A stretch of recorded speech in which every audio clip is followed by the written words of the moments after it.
तंटी पैसा थाउ कि न थाउ गाँव में रहिले एइटा फायदा।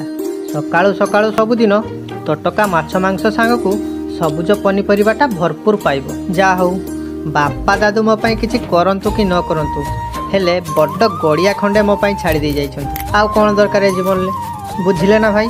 एबे राशन रु 30 किलो चावल मु पाउछि। जमी बाड़ी जतिकी अछि मसला मसली सब हो जिवो। बाड़ी रे तो पनीपरिबा सब लगे देछि। गड़िया रे माछ पूरा भर्ती। बाकी रहिला मो माइप कथा। मो घरर घरणी मो अर्धांगिनी ताकू केमिति रखिबी एया तो बे गुटे को बिकिदेले 500 टंका। आम गड़िया रे 4टा मागुर जदि बिकिदेबी 12 खंड बनारसी पाट हबो। पाट उपरे पाट पिंधिकी बाड़ी सारा मो गेली खेलिबी। ताकू मु कहिछि ए वर्ष गड़िया बाणी हेले 16 बिकिकी ता पाई आईफोन खंडे आनीदेवी। आपण माने कहंतु तो आईफोन लो को मॉडलटा मो गेली हाथ को मानिबो से मो पागेलीटा।